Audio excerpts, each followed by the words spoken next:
One, two, three, four, five.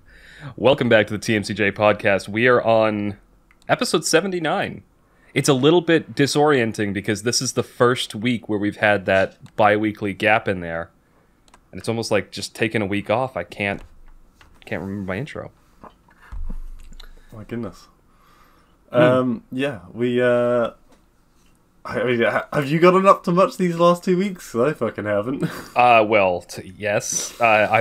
Mostly because I've been, the biggest thing I've been working on is the video that's going out today, which, by the way, I'm going to start off with a rant because you know how, you see a lot of people on YouTube complain about YouTube's copyright system, how it's a broken piece of shit, and it's basically predatory against the people who are actually putting the content out there.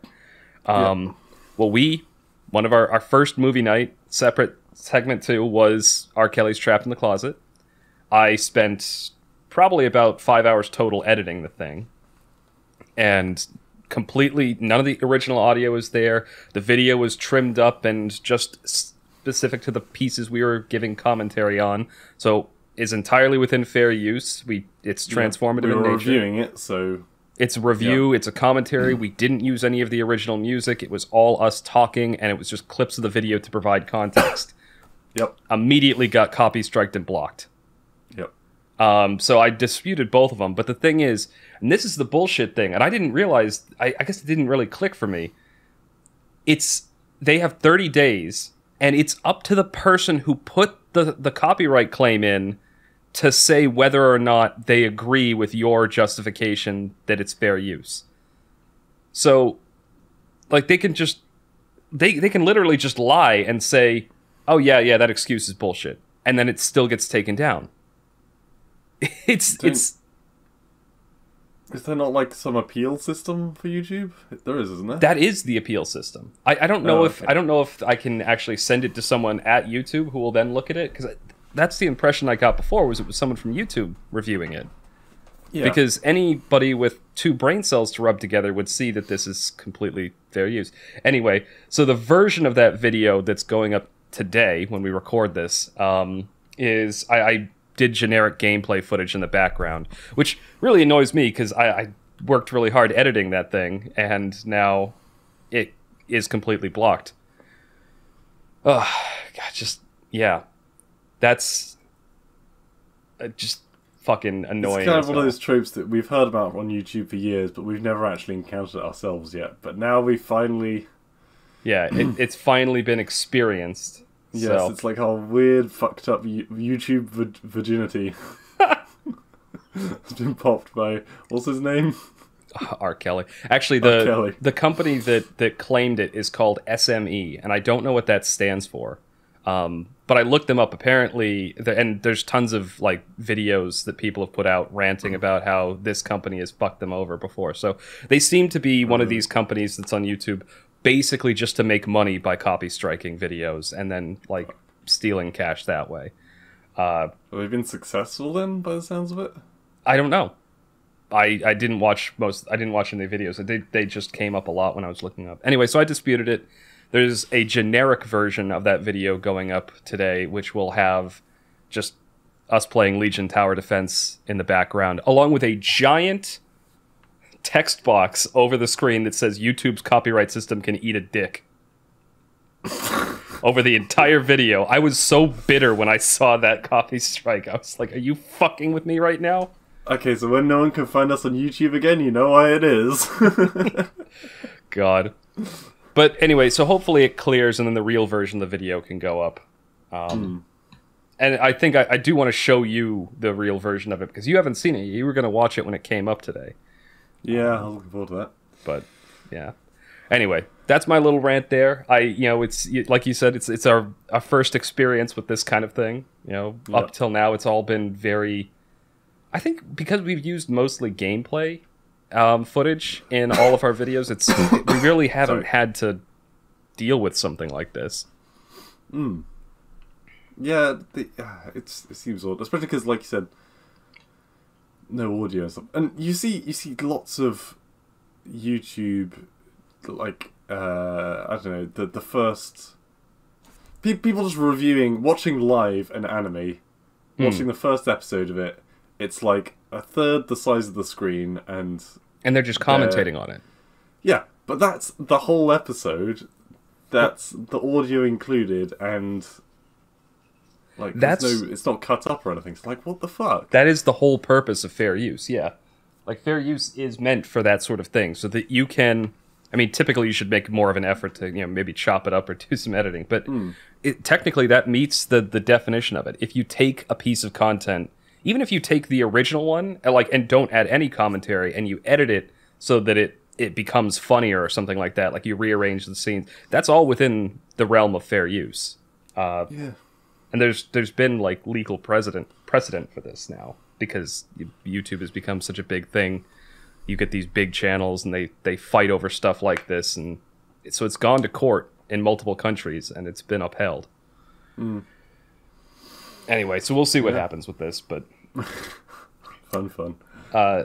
So on to a more serious and somewhat darker topic. Oh dear. Not really darker. It's more just ignorant, I guess you'd say. Do you know who Whoopi Goldberg is? Yes. Yeah, so there's this daytime TV show called The View. I think she's on. Not heard of it. 5 like older women just talking about random stuff that they usually know nothing about.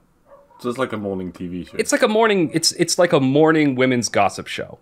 Yeah. That's the best way I can put it. Like they sit around a table and gossip. Yeah. And nothing against that kind of show. I mean, I can see how some people would find it very entertaining. I've watched like 3 hours. It's basically a podcast. Well, essentially, yeah. So on it, they were talking about something, and I don't remember how they got onto the topic, but they got onto the topic of the Holocaust. Right. And Whoopi Goldberg, and it was interesting to hear about this. She went off on like a bit of a tangent about how it wasn't like that event was not about race. It was just 2 white people fighting each other, or 2 groups of white people fighting each other. And I'm like, oof, that's it's a bit spicy. I mean, it wasn't technically because they're the same race. Yeah, they're not by the definition. So this is one of the things that has kind of the ethnicity.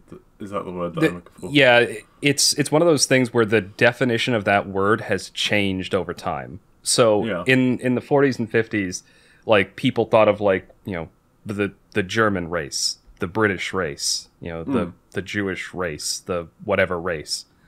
And it's but the Jewish race and the German race in this case were essentially it was the German Jews that were getting prosecuted. Well, not only them, they also went after the Slavic people. They went after the Gypsies. They basically anyone who wasn't ethnically German enough was who they went after at that point in history. Yeah. And I think part of this is like that sort of conception of things is a very European perspective. Like in the U.S., when people talk about race, they're typically like they lump all kinds of people basically fall into like 3 categories. You're either like white, black, or Asian, and that's incredibly reductive. Like just if you want to see somebody get very angry, like tell a Japanese person that he's no different than a Korean, like they'll get pissed. But my point is, I think that's the perspective she was coming from. Is like this very American centric point of view, that she didn't see any difference between them when at the time it was much more common to see them as different peoples. I'd say a lot of the people that ended up in the concentration camps probably, and this is an assumption, probably percentage-wise, most of those people were German. Gay German people, or Jewish German people, or Gypsy German people. There was, I mean, I'd like to look that up because there's a ton of Slavic people that ended up, like a lot of in the early stages, definitely. In the later stages, a lot of the camps they used to actually exterminate people were in like Poland and Eastern Europe. So Right, yeah, as they expand, like I imagine a lot of French also got the same treatment, because obviously they fully succeeded pretty much in taking over France. yeah, and then put up a puppet government. Yeah, But yeesh. the ending to this story, she got a lot of flack for it, and it was funny because I actually saw the clip of her going over this on the show, and her other four like co-hosts were all trying to like mitigate the situation, like okay, maybe we should, and they're like playing the outro music for the show, and she's still going on and talking about it, and they're all trying to shut her up. Well, at least there was kind of a level of evenness to it then. Yeah, well, I think they were all just worried that they were, the show was going to get shut down. But she ended up getting suspended for like 2 weeks or something like that. And but Really? then she went on like talk shows and basically was just like, sorry, not sorry.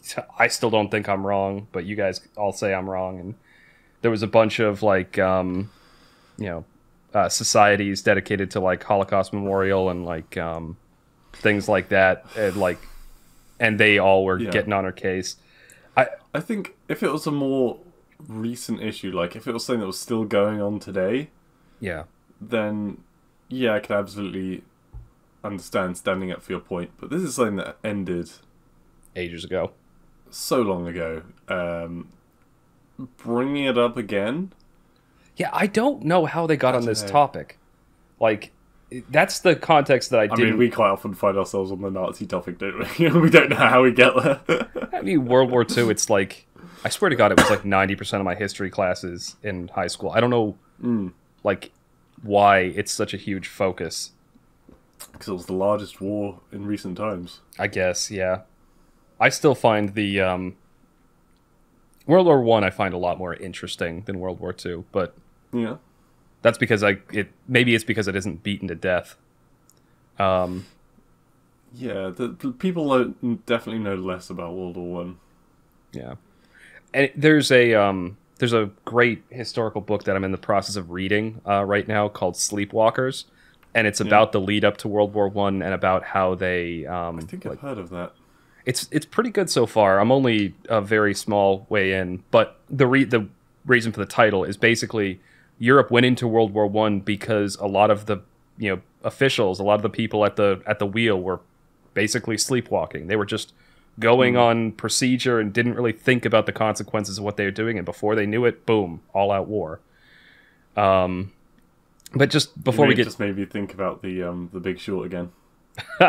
It's yeah, kind of similar. It is. It's very similar. Big Short, for those that don't know, is a movie about the 2008-2009 housing bubble crash and how a bunch of savvy investors who noticed that all of this was going wrong basically decided to bet against the housing market because they realized it was just a bubble and it was supported on nothing. And it was just like it was ready to collapse at any point. But look forward to our YouTube video that will probably be copyright struck. Yeah, I gotta figure out how to edit these better. But yeah, we'll see what happens with Encanto, because that's the next one I have to edit. I don't know if I want to use footage from the show. Anyway, but before we get too far away from the original topic, just to like final thoughts, I think what I think what she was saying was kind of born out of both historical ignorance and like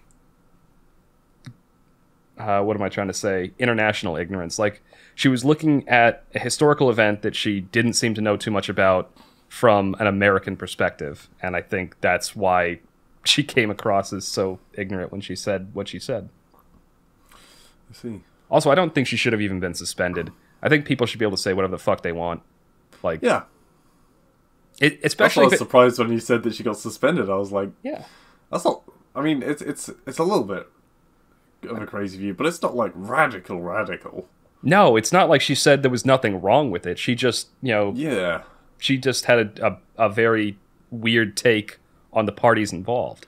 That being said, I haven't heard what she actually said, so maybe I'm wrong. I don't know.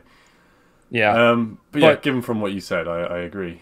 Yeah, especially for a talk show. Like, is it more of a left or a right talk show though? Uh, I don't think it's really politically aligned. They do seem to, like, the people on it do seem to have their opinions more to the left, but they're Hollywood types, so of course they would. But they don't, from what I've heard about it, it's not a show I watch, but the few times I've heard it come up, they do seem to skew more in that direction. But, you know, again, it's a morning talk show. As far as I know, they mostly just talk about random gossip.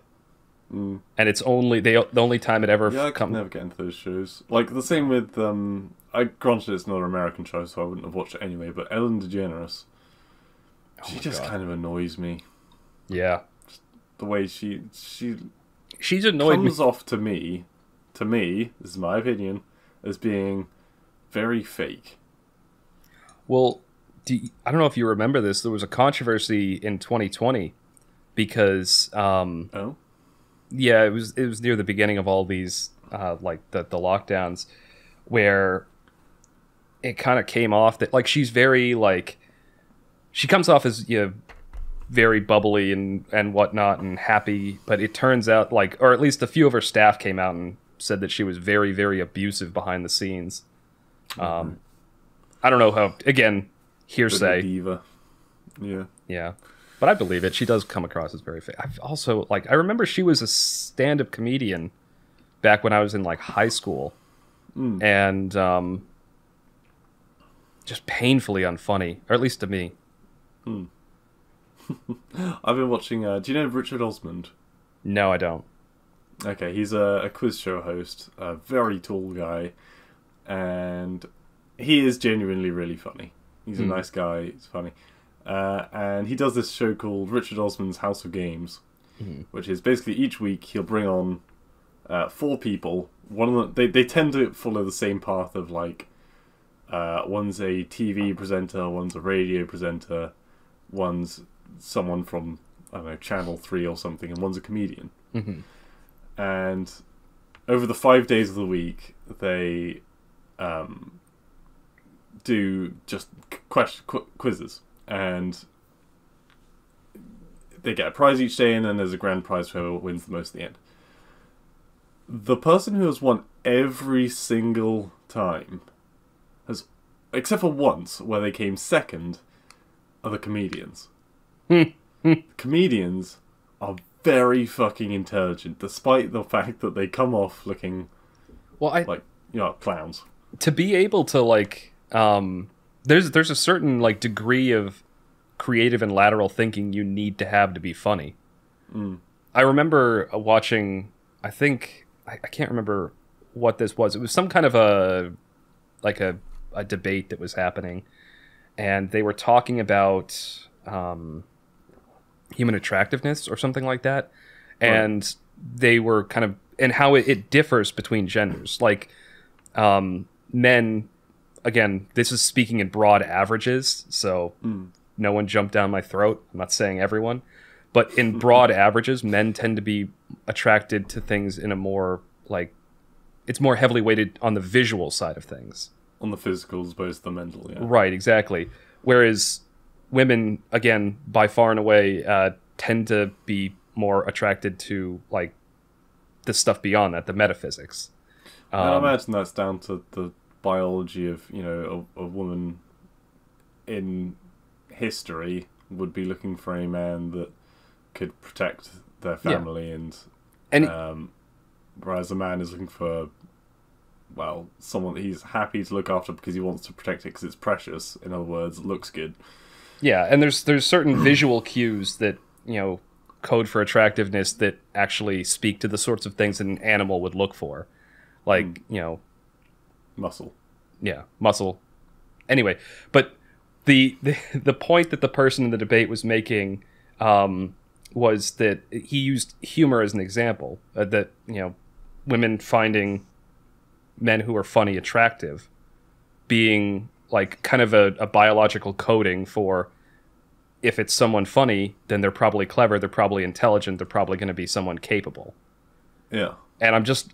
that, what you just said made me... Not to take something that was very... I don't know, we're talking about a game show and I'm bringing it to, like, evolutionary biology. Um, but No, but it's interesting to see because like there's people who you think who are on like literally the BBC, and they're newscasting the biggest show on TV, and they're getting like fuck all questions right compared to this guy who I've never seen before, but he's a comedian. He does building program, I think, as well. Yeah, it's just it's great, and also yeah, so they come up with all the answers, and they're also the funniest. It's like just have 4 fucking comedians on the show, right? That would be a real like a real brawl, yeah, a real contest to see which one would come out on top. I'm just waiting for the day when Bill Bailey's on there and he just gets every question in the week correct. I do wonder though, because this is something I've thought about for a while. Is like Sorry. people who are more educated. Like I feel like the further you go down the path of education, you get very specialized and very intelligent in certain areas, but you lose your ability to think outside the box in a lot of ways. Not everyone, not always, but it does seem to be the case. And I'm reminded back in college, I remember seeing this. What is it? It was this study they did on lateral thinking. Basically, so if lateral thinking meaning like if I said how many uses can you I think one of the examples they had was like how many uses can you find for a paperclip? And somebody who's very good at it or who's decent at lateral thinking might think of like a few dozen. Somebody who is a few dozen. Somebody who's at the genius level might think of more than 100. And they do that by saying things like, well, does it have to be a conventional paperclip? Can it be like 10 feet tall? Can it be a paperclip made out of rubber? Like, how far can they go with it? And, again, think outside the box. And what they found was this was a study conducted in the U.S., and they followed children across, several years of their lives. So, in preschool, kindergarten kind of age range, they found that 95% of them tested at the genius level for lateral thinking. Yeah. Then after they'd gotten through a few years of grade school, they tested them again, and it was down in like the 60s or 70 percentile. Then as they got older and they passed through high school, then it was down in like the 30 percentile. I'm making these numbers up, but it did significantly decrease each time. And part of the use of that side of the creative side of the brain goes down as you get older, pretty much. Yeah, and they were speculating that part of that is when you're in school, well, they give you a book and there's one right answer. It's in the back of the book and you can't look at it. It's like you can't be creative with your answers, or at least not in a lot of classes like certain math, science, things like creative at trying to work out a way of copying down the answer from the back. Is why when I was in high school, one of my favorite teachers. So I took in the U.S. we have AP classes when we were in high school. It stands for Advanced Placement. Piercing. Yeah, no, Advanced Placement. It's essentially college classes that you can take in high school. Yeah. And so I was in AP Biology, but the teacher we had, he wasn't as qualified as he should have been for it, and he fully admitted that because the other teacher left before him, and so he got brought in. He was also my cross country coach. So basically, there was only like 5 or 6 people in the class, and me and this other girl were actually fairly good at the subject. So between like the two of us actually helped him teach the class. And he would allow you to get points back on a test if you can argue the logic behind the answer you chose, and even if it wasn't the one in the book. And I loved that class because it was more stimulating mentally because I was like, okay, I got this answer wrong, but what was my line of logic, and can I make him agree with that? See, when I was doing GCSEs, and we were doing astronomy GCSE, which was a temporary thing for that year. Yeah.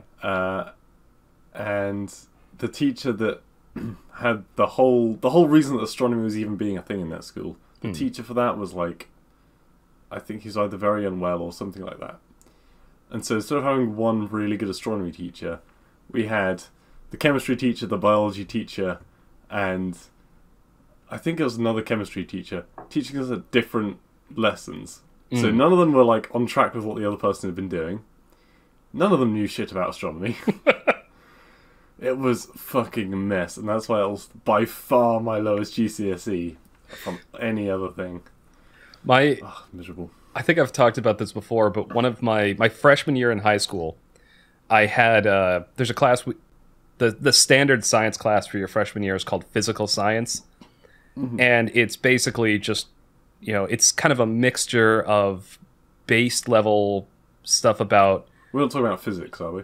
No. It's like geology mixed with some environmental science, mixed with some chemistry. It's like a general science course, and it mostly focuses on the physical world. So mountains, water cycles, environment, geography. Yeah, stuff like that.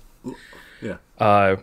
Closer to geology than geography, but similar sort of. Anyway, our teacher, he was close to retirement age, and the art teacher.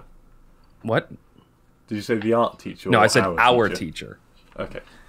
So he was there for about half the year, and then his wife got sick, and so he just used every single one of his sick days because teachers' unions, they're not allowed to expire sick days. So he had like 190 of them built up from his entire career and just took half a year off. So we had nothing but substitute teachers that knew jack all about the subject. Yeah, not for you.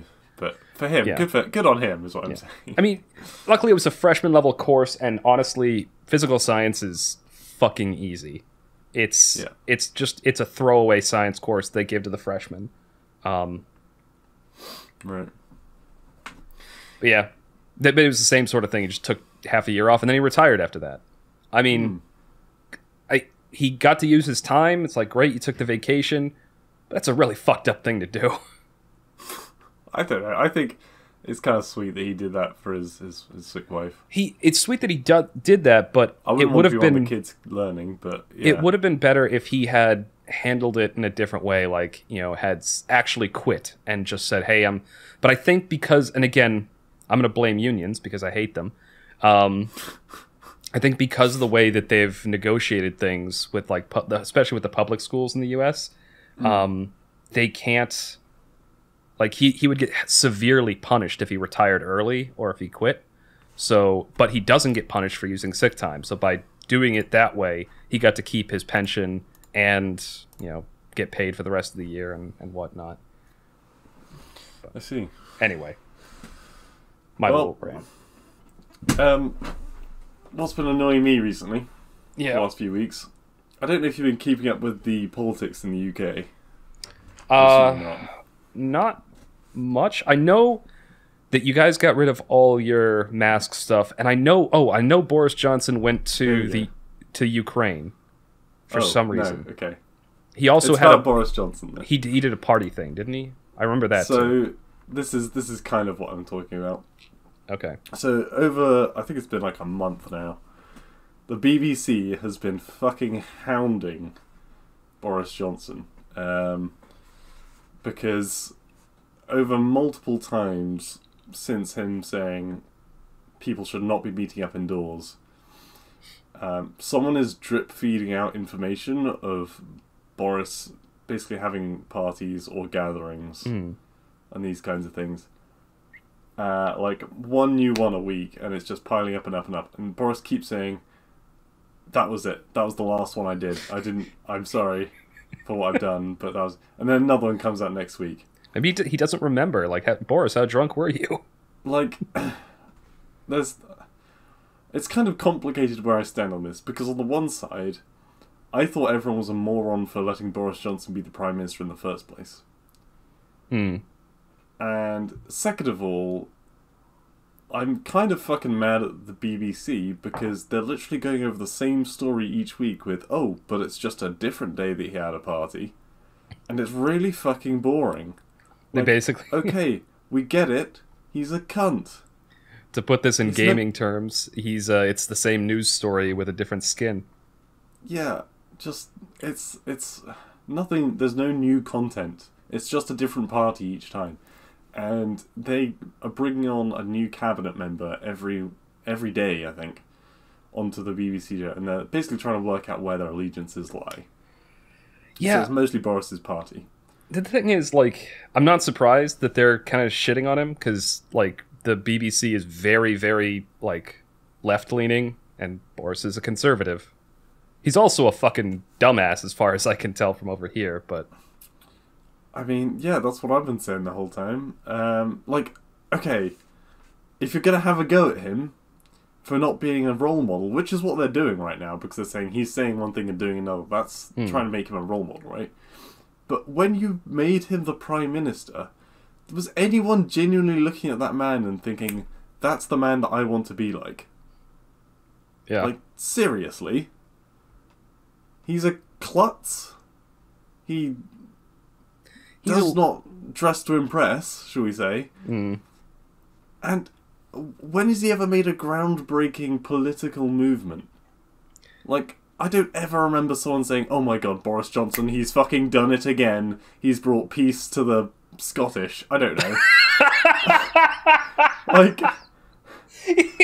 He's not a role model. He's not Prime Minister material. This is what I said when he got fucking elected.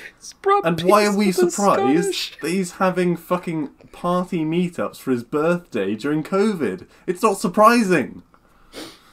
Oh, God. I don't want to hear about it every fucking morning and have a new person being put under the microscope being, are you behind Boris on what he's done? Like, I don't give a shit. He fucked up because he's an idiot and you put him there. Yeah. Move on. Yeah. Go on. Yeah. I mean, from what I can tell, the you guys have had a fairly shit run for prime ministers, because the one before him was Theresa May, and as far as I can tell, she was a bit of a dumbass. Last one I liked-ish, and when I say liked, I mean they didn't piss me off, was David Cameron. Yeah, he seemed to be like generic vanilla politician. Like he wasn't doing anything stupid. He fucked a pig though. When he was in his teenage years, and I mean, come on, we've all done stupid shit when we were a teenager. I love how that's the only thing I know about him. Like, yeah, that's nothing. That's nothing. I know. But that's what I mean when I think like he's just generic also, politician. When Kaiser says he fucked a pig, what he means is it was a university hazing thing. Yeah, hazing thing where it wasn't a living pig. Yeah, it was a. I'm not sure if that makes it better. He put his penis in the head of a dead pig. Yeah, it was like a cooked. I mean, like it was a cooked one though, wasn't it? I don't know, but I mean that's kind of the same as like having one of those hanging moose heads and sticking your dick in one of them. Like it's not like you're getting anything terrible happen. You might as well put it in a fucking... I don't know. Just put your dick in a box or something. It's the same difference. But it sounds great to your political enemies. Oh yeah, to the political enemies, it's fucking gold. But I mean, it's just kind of funny to everyone else. There was something in that rant that just reminded that I was going to say... the Scottish bit? Or... No. It was before when you were talking about... Boris and the BBC and everything. I don't remember. Oh God. Yeah, that was my rant. So I had to put up with that shit for weeks now in the morning. So since we're in deep into like the politics territory, I'm gonna. Yeah. This is a take that I had during the week that made me laugh, or it was a realization I had during the week that made me laugh. So. During work, like when I'm just doing like paperwork and stuff, it's boring. I like to have something on in the background just to have noise. But if I put it on the monitor next to me, I'll tend to get distracted and watch it. So I've got my TV behind me. I put on, because we were talking about it in the last podcast, the Harry Potter movies. Yeah. I never read the books, but I did really like the movies. So I had those playing. And as I'm listening to it and like going over the plot again now, like it's been years since I've watched them, Harry Potter is like a libertarian's like paradise. Because think about it, like you've got these kids, they have a remarkable degree of independence. They're all taught to use self-defense. They're all armed. They can like basically I'm trying to think, there was something else that like jumped out at me. Yeah, they have what you're saying is you love Harry Potter even more now. Well, yeah, it's just like I'm looking at Hogwarts. Hogwarts is it's a, because if you think about that movie where the fat pink lady, where she comes in, like, that's like... Miss Umbridge? Yeah, the one that has all the rules and stuff, like... One the way you write with a pen that does it in your blood. Yeah, exactly, that lady. That was like, she puts all the rules in, like, it's basically the fascist takeover where the government is coming in and saying that you can't do this, and you can't do this, and you can't do this, and we're doing this for your safety, we're going to protect you because you're a person, you can't think for yourself. Before that, libertarian paradise. On the first time I listened to Harry Potter, it wasn't on DVD or even CD, it was on tape. Oh, man. I remember that was like my favourite book. Well, audio tape. Was the fucking Umbridge one. Because it got so far. It was literally like the Nazis take over Hogwarts for a little while. Yeah. It was so much more intense and kind of fucked up. Yeah, like I said, because it was basically... She was basically torturing the kids. Oh, yeah. But she was doing it for their own good. For the betterment of everyone. Yes, for China. For China. Oh, God. All right. But yeah. God. But you don't really hear about that book all that much these days. Because it's kind of in the middle. Like, you always hear about the first and the last things in a series. Yeah, but I really like that one, too. Because... I'm trying to remember, like... There's a few... I'm looking forward to finishing it, because I'm just going to keep going through these, like, just during my work week and just, have them on. Because now that I've started going through it, it's not like it's taking up any extra time. But I'm on the third one right now. The one where there's the werewolf dude and the spooky ghost phantom guards. That's the third one? Yeah, it's the third one.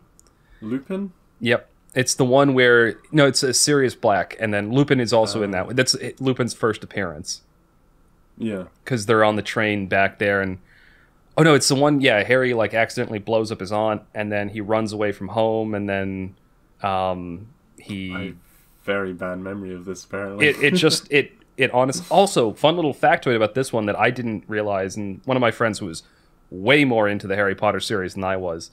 Apparently, in the first two movies, they kind of just went along, did whatever in terms of the visual aspects. But in the third movie...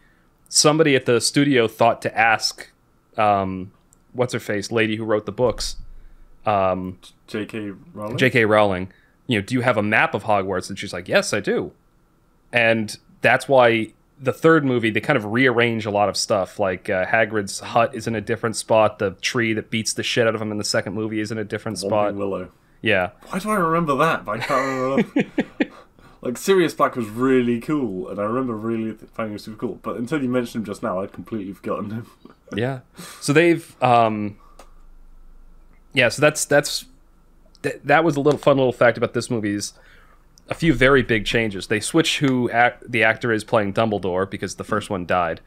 And they also visually rearranged the whole school, because they actually thought to ask the author if she had a map. Little piece of trivia there. All right. Any final thoughts? We've actually been going for quite a bit on this segment already. No, I'm good. I'm glad that was a positive note to end on. Yeah. Harry Potter. Libertarian paradise.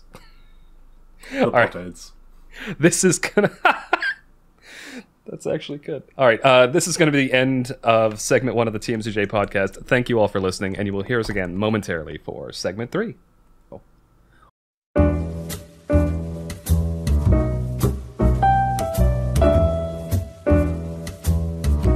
Welcome back to the TMCJ podcast. We are on segment 3, our wild card segment, and this week it really is just a wild card.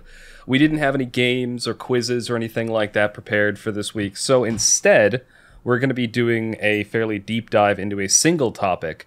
And now that I've said that, what is going to happen is we're going to start doing a deep dive into a single topic, and we're going to go horrendously off topic and end up somewhere in World War II again. That being said... specific part of World War II. I don't know. Is it the part we were talking about earlier? But no, specifically what made me want to cover this topic, and the topic is gaming peripherals in general.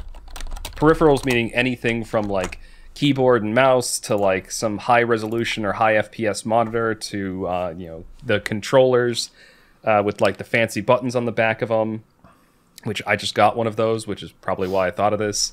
The gaming headsets, fancy speakers with the LEDs and shit like that. How much does, or the gaming chairs that people get, like that look like bucket seats out of a race car. These are the sorts of things I was thinking about. Like, how much do they really help?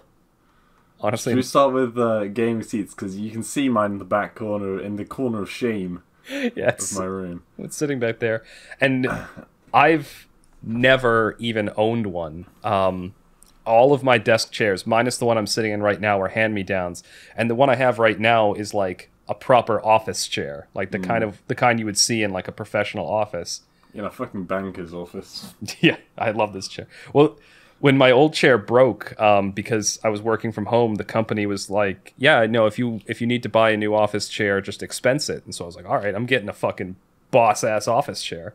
It's gonna have LEDs and everything. No, it's just red and it's comfy. But I've never thought those chairs looked all that comfortable. You've actually sat in one, so. Well, I think I probably went for one of the low-end ones because I'm very money savvy. And yeah, it's basically a piece of plastic with a thin piece of material over it. So it's not super comfortable. I've actually moved back onto my chair that I was sitting in about 8 years ago, and it's great. Especially because, like, you wouldn't believe how much. So there's chairs that don't have arms, there's chairs that have plastic arms, and there's chairs that have padded arms. Right? Yeah. Mine has padded I would arms. rather have a chair with no arms than a chair with plastic arms, honestly. Yes. Oh my god, because they, like, especially if you, like, are leaning, they dig into your elbow. Right. And you don't really notice it because you're, like, mid-HOTS game, and you're playing. Game ends, and then you're like, ow. My elbows are bleeding. Yeah. It's like, ow. Gee, exactly. You don't really notice it until you stop. And also, which is just saying with armed chairs in general, getting the fucking cable from your headphones stuck on a fucking piece of plastic shit. Very Oh my annoying. god. So the other day, that is something that really annoys me. It's why I still use a wireless headset. It's a good transition into headsets. I still use a wireless headset. The sound quality is great when it works. The problem with a wireless headset is it's a battery power, so if you play for long periods of time or forget to charge it like I have, then it craps out and you're just screwed. But B, because of if the docking station is like sitting on top of my desktop, it's probably about 2.5 feet away from me, maybe half a meter if you're European, and it will occasionally just cut out. Like, I don't know if the Wi-Fi signal from my router or whatever is interfering with it, but it will occasionally just lose connection to the base. And it gets worse the lower the battery gets. And it starts getting like really bad when it's around half power, which I don't know why it starts that soon, but it'll be annoying because I'll be talking to somebody and they'll get partway through a sentence and it'll cut out. And I then have to ask them to either repeat it or just kind of try and work out what they said. It depends on how long the audio cuts out. But in terms of audio quality, when it works, one of the best headsets I've ever had. Really lightweight, awesome. Yeah, you do get some really bad headsets, and my opinion on wireless, unless I'm outside listening to something on my phone, even then, I'd actually prefer having a wired connection to my headphones when I'm out, like, and plugged into. But iPhones don't come with headphone jacks anymore. They have to be wireless, and I fucking hate it because I do not like when you get home and then you have to remember to plug in everything, and then if you run out when you're outside, you're just fucked. Well, it's funny, I actually am in the opposite situation. I have a Samsung Galaxy S8 Active, which is basically a Samsung S8, but its body is made of metal and it's got these rubber bumpers on it, which is great for me because I drop and break smartphones really easily. And this one has lasted more than 3 years now. It has a headphone jack, and I still use Bluetooth headphones because most of the time when I'm wearing headphones, I'm jogging. and so I don't like to have the wire going all over the place, because usually I'll have the phone either in a pocket or on my arm, and then have that separate. That being said, in terms of like gaming performance, my opinion on the headphones is like, if it's not like, you either go with a really high end one that has like 7.1 surround, or you just go with like a middle of the line one that has stereo audio. Because if you go with something kind of in the middle that's like higher quality, but it still is just 2.0 sound, it doesn't really help you in terms of playing the game. Like, these are amazing for playing Halo because they're 7.1 surround, so I can hear when somebody's behind me or to the, like, it gives me very good spatial awareness just from the audio in the game. Yeah. So that's my thoughts. I don't know what, because you I think you're wearing SteelSeries right now, aren't you? Hang on, let me just check. He's taking his headphones off to look. Yeah, SteelSeries. The last ones I had, I can't remember what brand they were, but they weren't SteelSeries, were heavy on my head. They kind of made the top of my head very itchy, like where the band went across it. And it was kind of... The wire was so long, don't get me wrong, the wire on this is pretty fucking long, but the wire was so long that I was constantly tripping over it. Was really not fun. So it really is it's as important as the chair for comfort. Yeah. Oh god, I used to have this pair of headphones that, like, they were heavy, the ear cones were too small, and they didn't breathe at all. So when I took them off, like, my ears were all sweaty. And like, and they literally hurt sometimes to wear. By the opposite token, at one point, this was for the purpose of recording on the other computer. I wanted to get a wired set of headphones, so I didn't have to transfer these between computers. And I got it was one of the cheaper Razer wired headphones, and the cups, like that you put on your ears, I don't know, they were made for some fucking King Kong ears, because they're these massive round things, and they're hollow. So every time my shirt brushed against the wire, in my head I'm hearing like, it was awful. And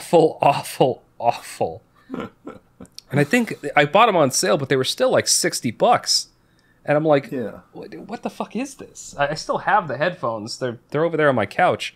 I don't know. Maybe I'll give them away to somebody with. Maybe I'll give them to my cousins. They have bigger heads. Just to give them the pain. Seriously, well, I mean, you've seen them. They're like Paul Bunyan. They're like, especially my cousin. Yeah, Jake's like 6'6" or something like that. But yeah. Anyway, but so those were a big miss. Although I did recently pick up these on sale. I got a pair of Logitech wired headphones.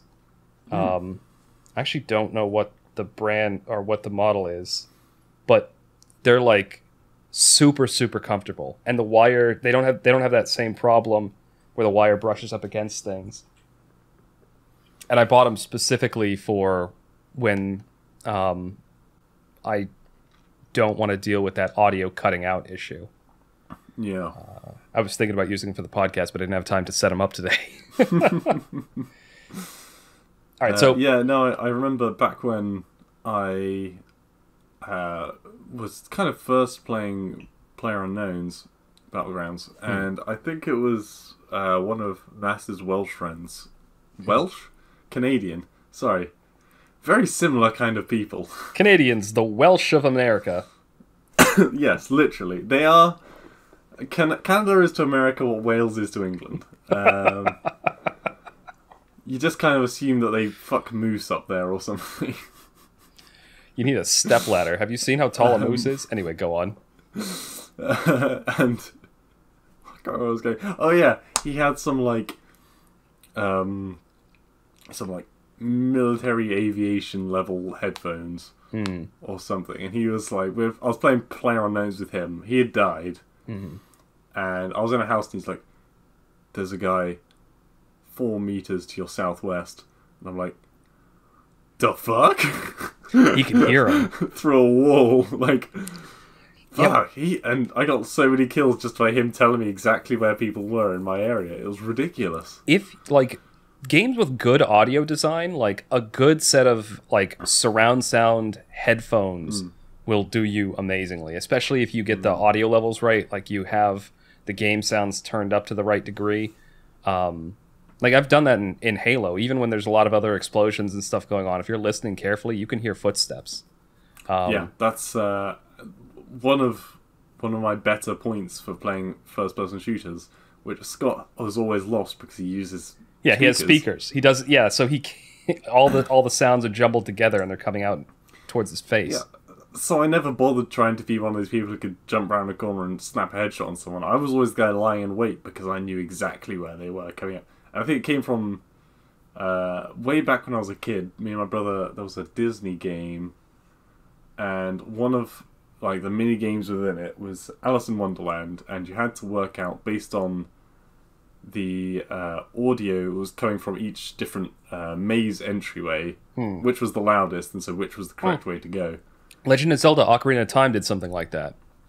And whenever it got to that level, pass it over to me, because I had the best fucking ears for that shit. Yeah. In Legend of Zelda Ocarina of Time, Kakariko Forest, there's a maze, and you have to listen for which doorway has the loudest, sound of the music coming from it, and that's how you guide your way through the maze. It's funny actually. So we've talked about headphones now pretty extensively. We've talked about chairs, so let's move on to the things that you actually put your hands on. The actual peripherals. Actually, so I was looking at it like this. Yeah, I'm holding my hands up and like wiggling my fingers. So. Yeah. Okay. Yeah. Mouse. Geotech. Just get Geotech mice. Honestly, they're not too expensive and they're the best. For the longest time, I swore by the Razer Naga. Like the bare bones Razer. It had 2 buttons on the side that were programmable, 2 buttons on the top, and then the mouse wheel, and that was it. Like it was a 5-button mouse with, and then the scroll wheel, and I used it for a long time. So long, in fact, that when I actually looked at some other mice that were coming up, and I realized, so I play with gaming mice, DPI is a big thing, and that's the sampling rate of the laser that the mouse uses. So it's how smoothly the mouse moves across the screen is determined by how often it's sampling, and typically if you turn the DPI up, your mouse will move faster. You mean you don't use a rollerball mouse? No, I don't. Jesse does. I don't know if he still does, but he did for the longest time, and he gamed with it. He got really good with it, and he swore by it. And so every time I went over his place, I would hide the ball. I would take the ball out of the mouse and just hide it somewhere. Hiding Jesse's ball. Oh, it became... I would like... You did a lot, like, you used to park as close as you could to Jesse's car and bump it or something. No, that was my friend Will, but it was a similar thing, yeah. He would, but it would, whoever would arrive, like, first would park, and then whoever would arrive second would park as close as they possibly could to the other car. But me and my friend Will, we both kind of had, like, shittier cars at the time, so we would just run into each other. Yeah. Anyway. Terrible. So... But yeah, I'd go over his place in college, and we'd be having a party. I'd just take the ball out of the mouse, and then after I'd left, like an hour later, I would get a text like, "God damn it, where is it?" I would just take it out of his mouth. Mouse. I think you mean mouse. Take the balls out of your mouth, Jesse. That's ironic. What I was about to say was take it out of the mouse and then drop it in his drink. He'd noticed that one. He would, but then he'd have to dry it off and shit first and hope it's not going to be super sticky now, because a sticky ball mouse would not be good. God. Anyway, so, but in terms of mice, like, I'm using a Logitech, G502. And the reason I started using this one was I noticed the Razer Naga that I have still works. But its maximum DPI topped out around 6,500 or something like that, because it was an older one. This one tops out around 20,000. So I have the DPI turned up really, really high for playing StarCraft. And it's one of those things where your DPI settings are going to depend on a couple things. one, what kind of game are you playing? Two, how good your manual dexterity is, because high DPI means you can move across the screen very quickly, but precision motions, you need to really like very precisely move your wrist to make sure that you're clicking on the right thing. And this translates into more than just gaming. Programs that have kind of auto-assigned DPI.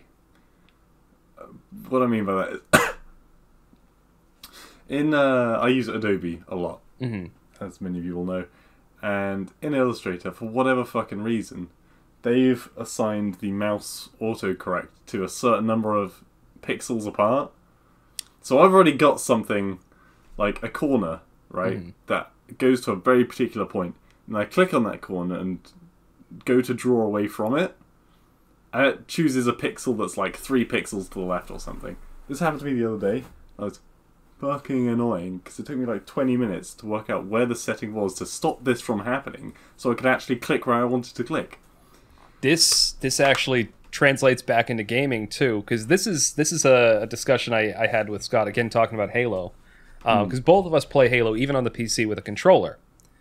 And by default, there's auto aim on when you use a controller. Yeah, and it's not. It kind of needs it. It doesn't. I have it turned off completely.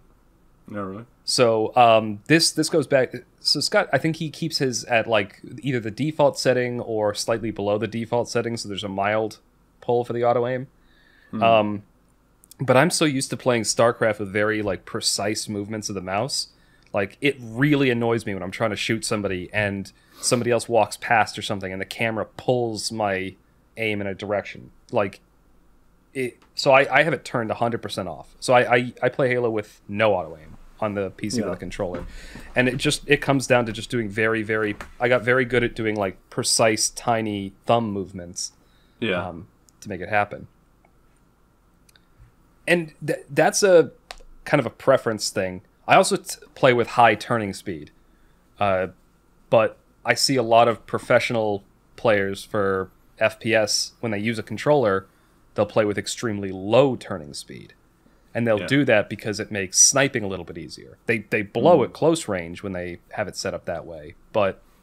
That's why mice that have the ability to change the sensitivity on the mouse are quite useful. And I've always wanted to be that person who, scopes in, lowers the sensitivity so that you can be more precise.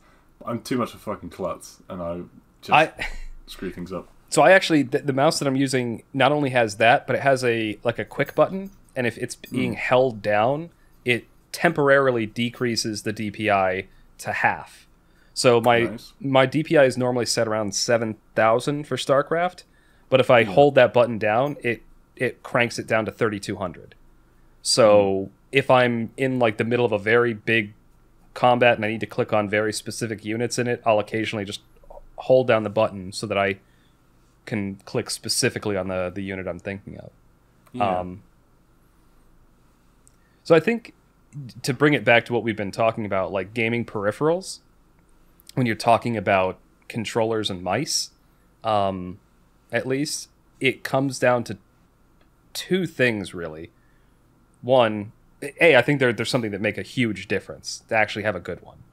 Like, there's a lot less, like, having a good mouse, a good controller, that makes a significant difference in terms of, like, performance in a game, or at least how easy it is to perform well in a game. But there's a wide degree of customization. The speed you're using, what kind of like settings you have. With controllers now, you put in like different varieties of thumbstick. You can put in like this one has like a switch in the back of it that makes it so you can do like a full trigger pull or just a half trigger pull on the controller. So stuff like that. There's a wide degree of customization. I do really like that. Now, that's mouse and controller, but keyboards. What are your thoughts on gaming keyboards? As long as it's not a Mac keyboard, I'm happy, honestly. I fucking hate Macs, and as a designer, I can say that. Because all design stuff is meant to be done on a Mac. Go on. I was just going to say I hate them as well, but I hate them for an entirely different reason. Because I used to work in IT, and Macs are the biggest pain in the ass in the world to fix when they go wrong. So I was working with someone the other day, and they're not tech savvy. They're not a computer person. And they'd kind of been persuaded by like people around them to get a Mac instead of a PC for their business. And it was just a bad decision. Like, people are like, oh, Macs are so easy to use. That Macs are a pain in the ass, right? Whether it's the fact that they got the select bar at the bottom of the page, which just disappears unless you hover over the bottom of the page and wait a second each time. I straight up disabled that. When I got on their computer, I was like, is this annoying you? Because it fucking annoys me. I'm disabling it. So it's just permanently there. Why would you ever not want to see that? Like, you're not going... They're not playing computer games. They don't go full screen or anything. You want the options there available to you.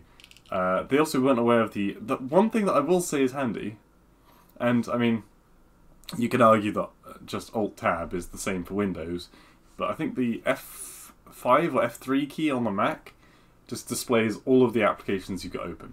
Yeah, you can do that on Windows too. It's like Windows... If you hit Windows Tab, it'll do that. Right, okay. I mean, if you hold Alt and Tab, then it'll do the same kind of thing, but it's one less button. And also, Mac keyboards are like half the size. You get that with some laptops too, where they have like a netbook or something like that. It'll have a reduced keyboard. Yeah, I don't like... Like, don't get me wrong, I don't use any of the macro buttons on my keyboard. But I still like having a decent-sized keyboard because it kind of just fits where I'm wanting to put my hands, kind of thing. I used to have a key. I used to have I think it was a Razer Black Widow, and it had 5 macro keys on the side. And I used to use those for StarCraft because StarCraft has the ability to macro camera locations. Yeah. So I could very quickly tap those buttons, and it's like, okay, here's my main, here's my expo, here's where my army's gathering, and I could very quickly do that without scrolling or clicking on the minimap. It saved a few milliseconds, basically. Yeah. There's a lot in that game. I don't have that keyboard anymore because I spilled orange juice on it. Ooh. So I'll say, like, almost all of this stuff we're talking about is purely... If you weren't playing games, you wouldn't need any of this shit. No, but I think that's kind of the theme here. We're doing a dive into gaming peripherals specifically. Because you could run pretty much any other program on a potato these days because PCs have evolved to gamer specifications, which is entirely different leagues above people who are going to be using Microsoft Word, which is, let's face it, everyone who isn't a gamer. Yeah. Internet browsing, watching stuff on Netflix, watching YouTube, typing in Word or Excel or something like that. You could do that. You can do it on a tablet these days, and not even a particularly expensive one. Frickin' GeForce, they've got that current thing where you can play first-person shooters on your tablet and your phone now and stuff. Oh yeah. For free. That's what Google tried to do with their whole Stadia thing. Do you remember that? I remember the word Stadia. I don't remember being that interested in what they were getting on with. It was basically the same thing where you sign up for the service and you play over the internet and you can play it basically on anything. Yeah. I had people coming out to me at the time and I didn't have a clue about it because I don't really give a fuck about Google trying to set up a gaming company. And they're like, oh, you call yourself a gamer and you're not playing Stadia? I'm like... Yeah, I'd prefer not to play games over a shitty Wi-Fi connection connected to a server somewhere in California. I'd rather just play the game on my own thing. Yeah. So, it's not something that anyone needs to It also was, ridiculously expensive because you had to pay a subscription service, and the subscription came... GeForce is free. GeForce has a free plan. Well, that I don't know about. Stadia, when it came out, there was a subscription fee. And then it came with some shitty games. But if you wanted any good games, you had to buy them on top of paying the subscription fee. And I don't even think they were discounted. So at the time, Red Dead Redemption was a big one. So if you wanted Red Dead Redemption, you paid your subscription fee, which was not cheap. It was like $15 a month. Then you paid another $60 to get Red Dead, and then you were playing it in like shitty pixel vision because if your internet wasn't supremely amazing, you were basically getting it streamed in low definition to you, and there was always input lag and all this other stuff. So it wasn't. They were doing a bit of a World of Warcraft where you have to pay the subscription fee, and then you also have to pay for DLCs that come out, and then on top of that you have to pay for like cosmetic stuff if you want them. And at the end of the day, if the server goes down or if the thing stops or you cancel your subscription, you don't own shit anymore. So you've paid that money and it just goes into the void. Anyway, but yeah, gaming keyboards, as long as they're mechanical keyboards, I don't really see too much of a difference between them. I definitely prefer mechanical. Like, you want mechanical keyboards that have individual like key sensors, which most of them do. Because then if you're typing very, very quickly, and if you go too fast on a normal keyboard, the inputs are kind of blurred together. So I currently am using a Razer Huntsman, which is amazing. It has optical mechanical keys, which what that basically means is there's a switch that when you press down the button, it makes the click, like there's the actual mechanical piece of it. But that's not what the sensor is. There's actually a laser underneath each key, and so when you click it down, the light is detecting that you've pressed the key. The way you said that made me think it was like, whenever you press a button, it does the, auto reader voice of, it just goes, click, click. That would be funny. But yeah, I love this keyboard. The only complaint I have about it is the fact that it doesn't have macro keys anywhere on it. I could program macros onto it if I wanted to, but yeah, again, I didn't use macro that much, and I like to think I played quite a bit of games. Yeah, StarCraft is the only game I've ever really used them for, and like I said, I used it for the camera hotkeys. That was really That's true. I never really got super competitively into any game though, did I? So I guess it's for high-end gamers. StarCraft is probably the highest I've ever been. I'm still ranked. I don't know if I've done my placements yet, but last season I was Diamond. I mean, I got pretty into CSGO for a long time, and I think I normally program the mouse macro as knife on first-person shooter games, because I know I did with Splitgate, and I was the fucking knife king on Splitgate. That was my shit. But I couldn't shoot for shit, so that was kind of bad.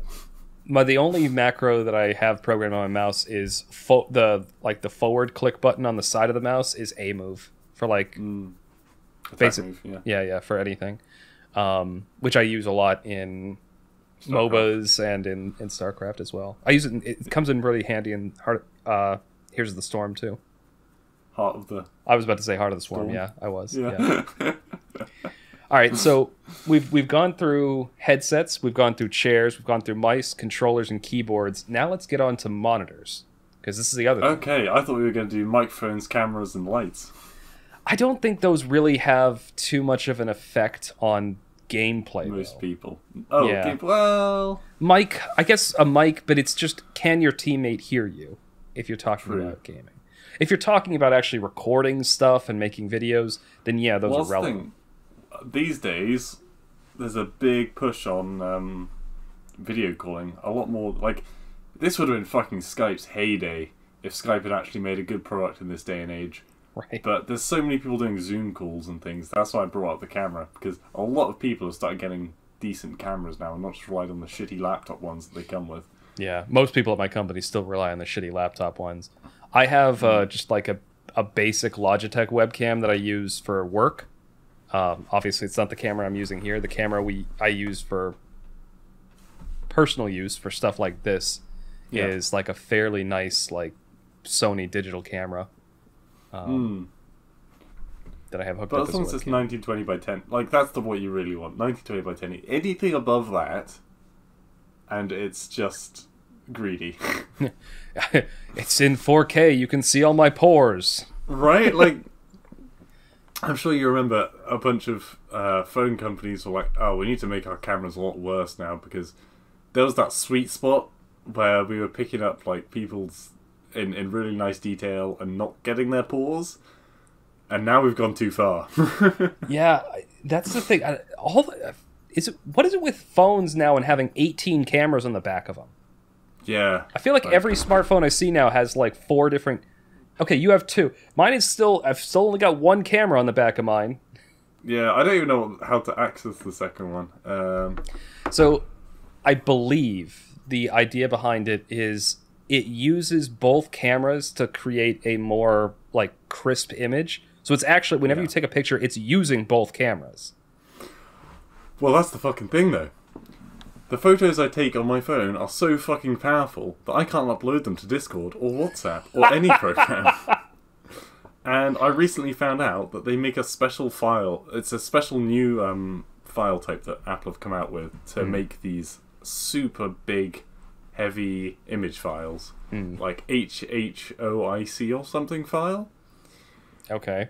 And so I put it in Google Drive to move it to a computer. And I picked up the computer and I was like, hang on a second, what the fuck is this file? It doesn't open in anything. Oh yeah, you have to have a Mac. You have to have a Mac. I had to go to the Windows store, which, I mean, it's a fucking graveyard, and download this weird fucking hack thing that turns those specific files into, it was either a PNG or a JPEG. Yeah. And then afterwards I looked at my phone and it's automatically set to take pictures in that mode and not in JPEG mode. So I just immediately fucking changed to JPEG because everything works with JPEG. Yeah. There's oh god, what was I just thinking of? Yeah, like Apple's always been notorious for that though. Like all their shit only works with their shit. Like there's no cross compatibility with them. For the longest time they just made like one product and it was an overpriced white box that artsy people liked. Artsy people still like it. I don't understand why. It's because it's pretentious. And if you're pretentious enough, then there's always going to be a fan out there for you. There's like some weird fucking myth that Adobe products only work on Apple. Well, there's also like a weird myth that Apple or like Macs can't be hacked or that they're more secure. They're not. They're more idiot proof. Like if you know nothing about computers, you will have a very hard time breaking a Mac, like just from using it day to day. But in terms of hacking, even I can hack a Mac. Like there's a key command on startup that you can get into the DOS menu and get full root access to it. Like it's ridiculously easy to hack a Mac. Hack a Mac. Yeah, that rhyme is not intentional, but anyway. All right, but monitors. Yeah. This will be the last thing because we are actually we talked about this a lot longer than I thought we were going to be able to. Monitors specifically, there's 2 kind of routes you can go down. There's the higher resolution and the higher FPS values. I am personally in the camp of if you're into gaming, especially if you're into like more competitive gaming, that the higher FPS value is the way to go. The more frames on screen because it makes it look smoother. Things are like nice and crisp. Once you pass like 2K, 1440p, it just like it doesn't help. You can get up to 4K and it does look a little bit better. I've had a 4K monitor before. It was a 4K 60 FPS monitor, and it looked pretty, but it didn't, like when you were getting into like actual gaming, it wasn't a lot better because when you're actually in the thick of it, there's fast moving stuff on the screen.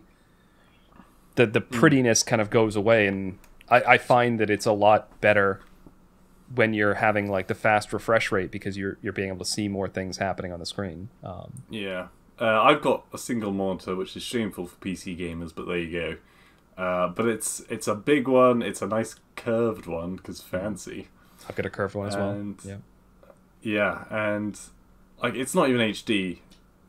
Even though my PC could run HD quite happily. But it just does it does the job. Maybe it's really one of those things where if I use an HD monitor, then I'll suddenly not be able to go back. But HD just means 1080p, so 1920 by 1080. That's the definition of HD. It's not like 4K, or whatever that it can run. Typically, so 4K is usually referred to as UHD or Ultra HD. Right. I can't remember. It's been years since I bought this monitor.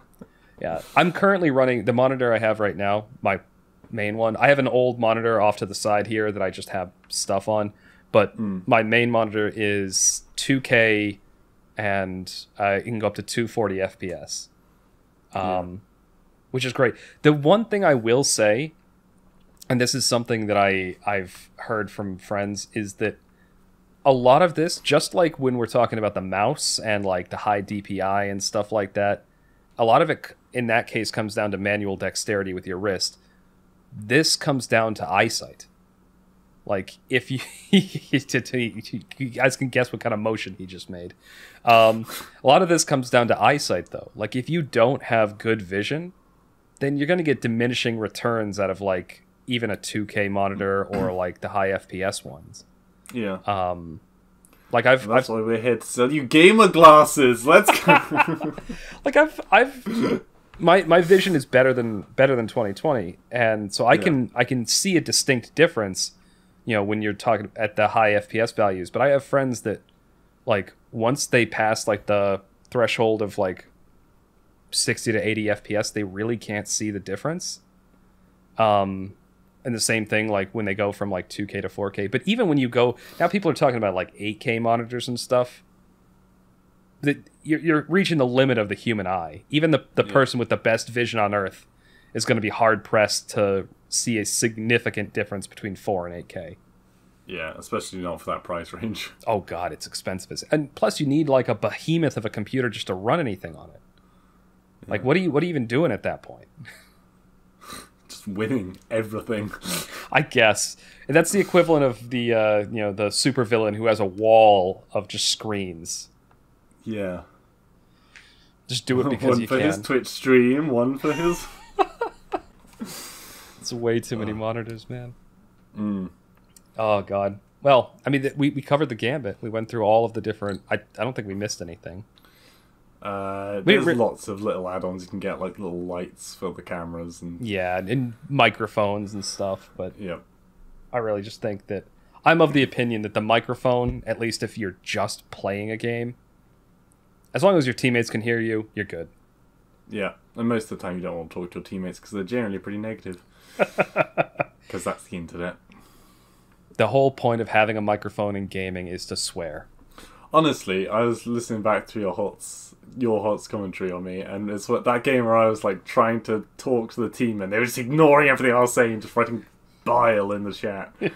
And then at one point I was like, look, if you're not going to say anything positive, just keep quiet and play the game. And Kaiser's like, at last! Blue has learned how to use the chat system correctly, and he is slandering his team. Well, I think the first time you said something in that... By the way, we're talking about a video that went up on the YouTube channel this past week, where we did an attempt at commentating live while the other person played a HOTS game.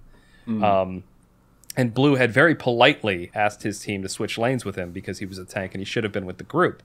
And somebody better suited to a solo lane should have been where he was.